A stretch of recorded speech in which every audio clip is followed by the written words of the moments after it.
que Portugal, derivada da localidade, teria existido alguns ali para cima para pagar, que se chamaria Porto Scala. Porto Scala, em latim, significa ponto escondido. Ora, e aquilo, o Porto é tão escondido, tão escondido, tão escondido, que nunca ninguém encontrou uma evidência da existência desta localidade. Bom, mais tarde, muito se escreveu sobre estas matérias. Se vocês virem as moedas, acho que é as moedas de centro, aquelas escuras que nós temos, na parte de trás da moeda, o que lá vem é o selo, como Dom Afonso Henriques, o selo roubado, como Dom Afonso Henriques chancelava todos os seus documentos. Eu não sabia ler e escrever. Aliás, até ao pai de Diniz, os nossos pais não sabiam ler e escrever. O pai de Diniz já sabia, e nós diz também. E então ele era tudo por selos rodados, em lápis.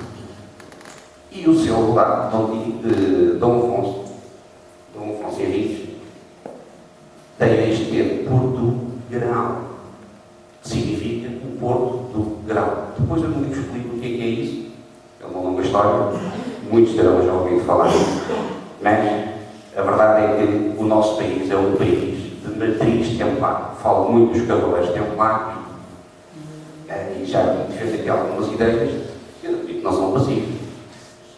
Há outras que são seguidas por muita gente também. Eu ofereci este livro, não foi quando tive uma outra intenção, que não fosse apenas fazer, enfim, um agrado. Mas ofereci este livro à professora da minha filha, que anda na quarta classe. Agora chama-se quarto ano, eu não tive a quarta classe. E ela, um dia destes, disse: quando começar a falar de história de Portugal, gostava muito que essa aqui falar com os meninos. E eu fiquei assim, nunca na minha vida falei para um universo tão jovem, como são os miúdos do quarto ano, nas disponibilizantes. Como o bom cristão, o disponibilizante. Fui lá, ela juntou 3 turmas, que era a escola lá em cima, no bairro de Montes Queimadas, em Falões, uma escola nova, juntou ali as turmas todas, e eu entrei e pus-me a falar Portugal, os cavaleiros que ajudaram o Afonso Henriques a construir este país, Santos Florimários, o Dom Afonso Henriques era um tipo muito mau, porque os tempos eram difíceis, mas nós ficámos difíceis. E depois há uma altura, antes de falar dos cavaleiros templários, porque dizer aos miúdos: mas tínhamos uma coisa que eram os cavaleiros templários, não sei o que é isso, cavaleiros templários. E eu então pedi autorização à professora para sair um bocadinho. E ela ficou assim um bocado e disse: veio um colega comigo e não conseguiu arranjar o carro para o cavalo e eu vou ver se ele já está disponível. Eu saio da sala, fecho a porta e no corredor eu tinha uma mala, tinha levado comigo. E tinha uma capa, tinha as luvas, tinha um cinturão, vesti-me a templar. Só não levei a espada.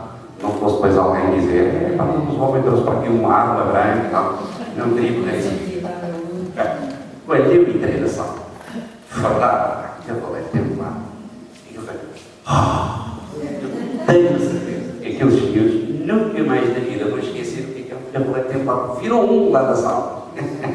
E a partir daí expliquei-lhes então qual era a vida dos templários, como é que eles ficaram espantadíssimos, por exemplo, quando eu lhes disse: bom, sabem, nessa altura não havia hábitos de higiene, como é que um cavaleiro tomava banho?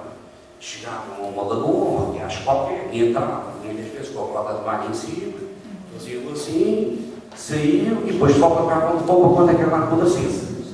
Era exatamente assim que as coisas aconteciam. E depois diziam que os sapatos, não havia os sapatos que o sapato direito, os sapatos eram todos iguais. Os miúdos estavam assim, não havia batatas, como há hoje, há um conjunto de coisas que não existiam e que, para os miúdos, aquilo é tudo uma novidade. Bom, e isto é que é muito interessante no livro, não é muito apresentar verdades feitas, porque a minha verdade pode não ser a vossa verdade, é abrir consciências, abrir caminhos, despertar a atenção, no mínimo, despertar a atenção. Isto é realmente interessante, mas se calhar vocês concordam, deixem-me lá, vou estudar isto, vou ver mais autores, vou ver mais fontes, deixem-me cá ver como é que é. Portanto, no fundo, é abrir interpretações. Sócrates, ainda há bocado, falava-se, já não se lembra quem falava de filosofia, Sócrates tinha um método que era o método. Sócrates não, Sócrates é que é outro. Tinha um método de aprendizagem que se chamava, era o método Mayenda. O método Mayenda era o método de interrogação. Fazia sempre interrogações. E porquê? E porque quase como as crianças quando fazem uma pergunta, aliás, é uma parte das crianças quando fazem uma pergunta já sabem qual é a resposta. E se nós não damos a resposta que elas querem, elas dizem lá, não é nada disso. A seguir delas é o contrário. Portanto, o processo Mayenda questiona as realidades e vai de questão em questão, até chegar finalmente ao âmbito das questões. E no fundo, a pena absoluta é isto, é o abrir consciências, despertar a curiosidade e, sobretudo, sempre um rumo definido que não seja apenas partilhar com a comunidade, partilhar com os outros e depois há uma coisa que eu tenho consciência. Eu cá mais decidido que havia uns senhores na nossa história que da lei da morte se libertando, que são aqueles que fazem obra, deixam obra. Eu tenho a consciência que daqui a 100 anos, quem lê os meus livros, eu já não estou cá para explicar uma outra coisa que não tenha percebido, mas estarão a falar comigo, embora eu já não esteja cá. E há muitos autores que nós lemos, já nos encontramos mãos, e a única possibilidade que nós temos de falar com eles é ler os livros que eles deixaram. Muito obrigado. Muito obrigado.